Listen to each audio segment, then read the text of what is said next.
Kuno maki waggaa meeqa jala teenyatti goroora coccobsaa turre jechuudha. Gurbattiini diriirsiramtu kun halkan tokkotti. Idriso.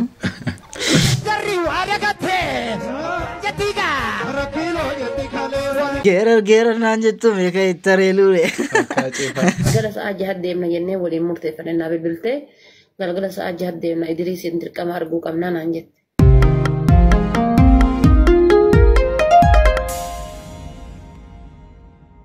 Assalamualaikum. Ashamar kafuni hordoftoota fi kabajamtoota Oromoo Show harragaa viidiyoo kabraatiin keessummaa waliin isin deebi'eetan jira. Akkuma beekamu har'a viidiyoo bobbaarsoo bashannansiisoo qophaa keenyaan kolfinu jaa kana beektu waggaa tokko dura waggaa guuteera akkam waggaa tokko baay'ee tureera. Garuu waggaatti siyaata video wajjin dalagnee turre yeroo dura jalqabaallee YouTube jalqabee hojjannullee isa tana jajjabeessaa ture isa na waliin ture jechaadha. Hiriyaa koo baay'een jaalladhuudha. Maaliifuu yeroo baay'ees yeroo vlogii hojjannus yeroo iddoo tokko deemnus dudubba koo kan deemee kan naaf cinqamaa video naaf waraabaa turellee isaadha. Maqaa keessaniin galateeffachuun barbaadaadha.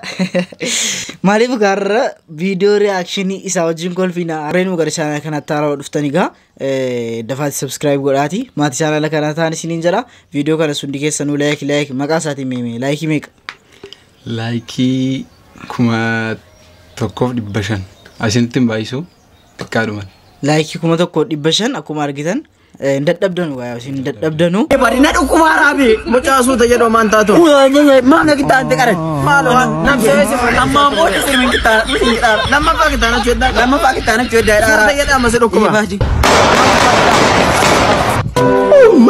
maani koy bati moja karana dhukuma arjaan jettu bati ammallee dhukuma ara ko gaga maqara so wajirta kay dema maqajeni Silman isa guddaa kana kittaanna kittaannachuu jechuun akka afaan biyya keenyaatiin akka maal jechuudha kittaannachuu dhagna qaba jedhanii dhagna qabachuu jechaadha yoo sababa garaagaraatiin ture malee sabiyyummaadhaan dhalatee gaafa guyyaa torbaatti fayyadama akka kittaannateeta akkasii garuu aadaa biyya wayii jira garuu kan fakkeenyaaf kittaanni kan waggaa erga guddate ka'e waggaa torbaan booda fa'i aadaa Oromoo keessa jiran ittiin fakkaatu ayinoo garuu aadaa wayii keessa jira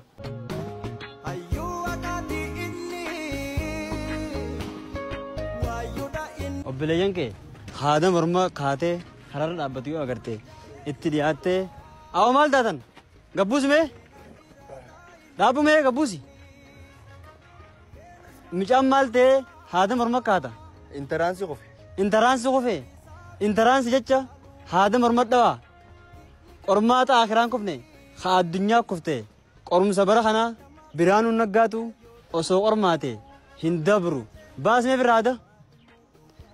birraa ati habaasaati numa qormaata addunyaa teetteeti lubbuuteef dabarsuu deemta deem nagayaan naa kufa nagaan naa kufa Biraanuu kan hin darbinedha Biraanuu ijoollee keenya taphata ijoollee keenyatti numa taphataa jira الذين علمت عليهم خير المغضوب عليهم وردا والله قاني قدو أنعمت عليهم في علمت عليهم نمني الدنباس atau video kan fitin atau video kan Nasra Gursum atau Ustaz isi dah mesti kan atau la atau kan ambekin mal jira atau Ustaz Ibsati na si sate balabu satur tikko le amala muslim fakkachu da fille fa baay'ee tokko nama eellaayis dambaasni umri tanan shame big shame ummata khayya شو هاد يا ناس very مشكلة كبير هيا عمري تنا نمني كمي فاتحة لك تنبين يا أخي علمت عليهم ولا أنعمت عليهم يا بنت شو هاد هيا مشكلة كبيرة مشكلة كبيرة نكون يصير مرة نقيلة ما جت شو رمي ساكنا سادامين منشون قتشو أنا قالوا أنت ندي بيرو دوما قالوا جولين سوشيال ميديا رتاتنو أكملتي قرآن ريكها ناتون كراين جتشون namni ko yeroo amantii isaatii yeroo kennuu qabam. Sirba gurbaa kanaa jaalattanii turtan miti. Yaada isaa kontentii isaa jaalattaniirtu. Kan jibbitan haala inni itti perform godhe stage irratti akkaataa inni itti dhiyaatedha malee sirbicha jaalattanii turtani. Ani garuu bu'uurumarraa sirbichi natti hin tolle maaliifi yaanni sirbicha keessatti ibsame yeroo kanatti nu barbaachisu. Jibba saba biraati irratti qabnu mul'isuu jibba horachuu qofa malee homaa nu fayyadu jechuudha. Kanaan dura itti fayyadamnee ta'uu danda'a. Akka tooftatitti itti fayyadamne malee keessa turuudhaaf jibba lifestyle keenya godhachuudhaaf miti. 4 kiiloo jetti kaleessa dhufte inni yoom dhufe inni godaa yoom dhufe kana. Annaa waa'ee Finfinnee waa'ee magaalaa osoo jiraattotumaaf dhiiftanii baay'ee bareeda natti fakkaataana.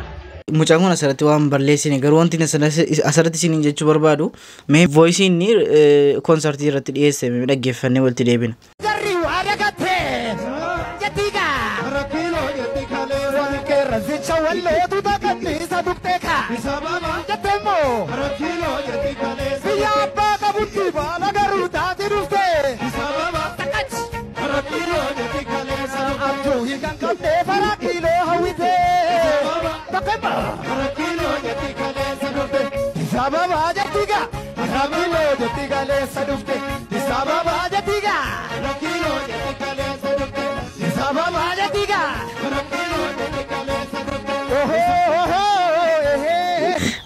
Asirratti akkuma dhageessan sagaleen isaa jechuun sirbichi fakkeenyaaf wama jira miti akka geerarsaa miti laa wama kilaasikaaliidhaan bareedu malee goma akkasiin jedhamee bareedu miti tokkoffaa jechuudha wanti isin ibsuu barbaadu. Asirratti immoo namni tokko qeeqamuu qaba erga badii xiqqoo qabaannaan qeeqamuu qaba maaliif yoo hin qeeqamne hin guddatu namni tokko gati sanaaf fakkeenyaaf sirbi konsertii irratti fakkeenyaaf dhiyeeffamu fakkeenyaaf akka geerarsaa yeroo ta'u namoonni baay'eenis geerar naan jettu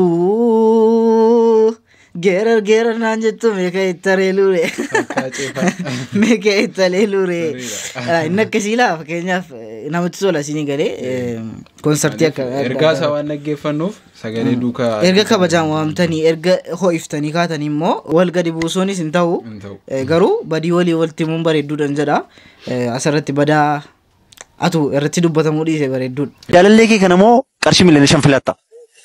Maal jechuudha? Daawwattoota keenya qorannoo tokkoof magaalaa keessa deemee namoota gaaffii gaggaafataa jira. Deebisan walumaa wajjin laalla. Eshi akkam jirtu? Akkam? Nagaa keessani? Abbaa mana maal afaan araasin? Jaalallee kooti kanaaf huccuuf. Okay, jaalallee keedha? Jaalallee kiyya. Okay, jaalallee kee kana moo qarshii miliyoona 5 filatta? Maal jechuudha? Qarshii miliyoona 5 sii kennaani yoo jaalallee kennis ta'e kan itti hojjettu qarshii miliyoona 5 sii kennuu danda'a kan filatta? Qarshii miliyoona 5 garuu tamanni keessa sirrii miti. Kaleessa guyyaa guutuu wayitiin gisti galaanone. Maal jechuudha? Kaleessa guyyaa guutuu iyyaasuu maalum naamni itti haasaa jira. Inni dhufnaan akkasii akka sila waa'ee jaalalaa taasaa. Kana ona sii bitee deemachi. Bakka isin beeku kana booda. Wayi maal jechuudha amma maal haasaa turte? Deemna irraa bakka. Turaa al tokko. Ani bari kan hin jedhe qorannoon hojjetaa jira. Kan filattan jedheen kan filattu duwwaa filannoo kee mura malee hin barbaadu.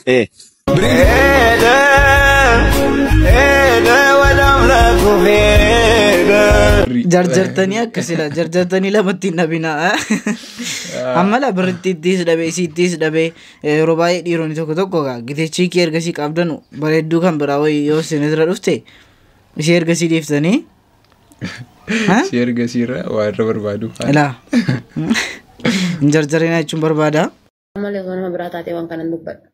Eeshi. Eenyadda jechuudha.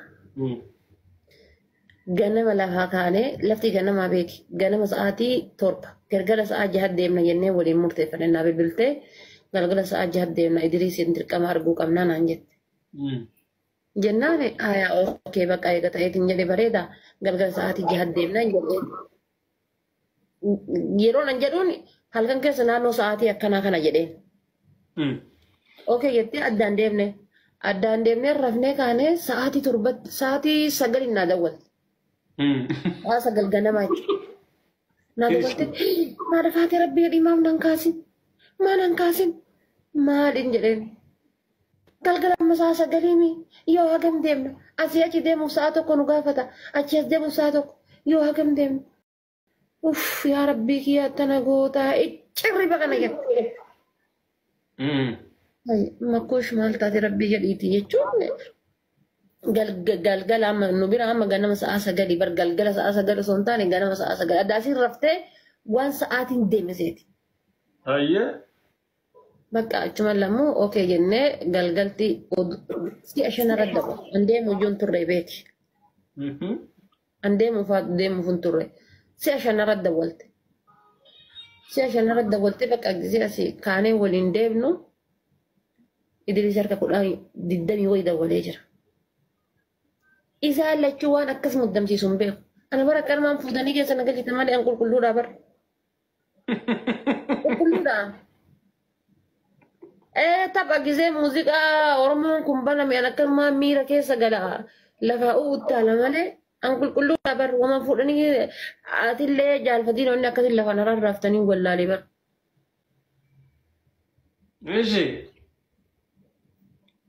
Makiin ibsaa jira jirti wallaahi. Sira jirti.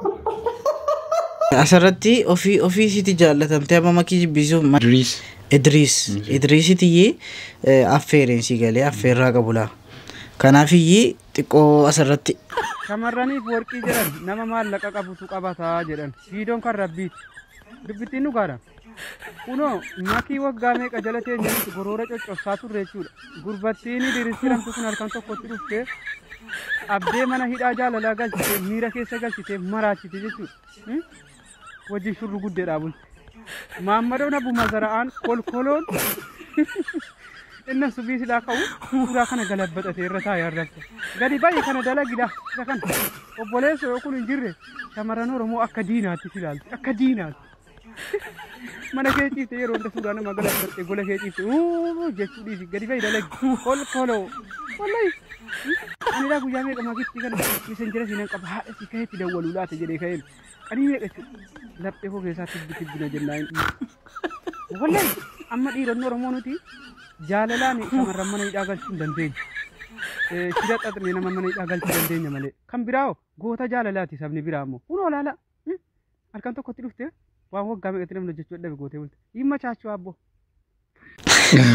Akkasii qabuun akkasii. Dhugaa dubbate. Riisarchiin namichi godhe silaa indoom jara kana irratti ta'uu qaba ture. Idriisoo. Dhuguma maallaqni dhuguma jechaadha. Dhugaadha. Viidiyoon keenya kana fakkaata. Akkuma beekamu chaanaala kana jabaadhaatii warreen subscribe hin goone subscribe godhaatii jajjabeessaan isin jedha. Viidiyoo biraatii walitti deebinutti. Bye.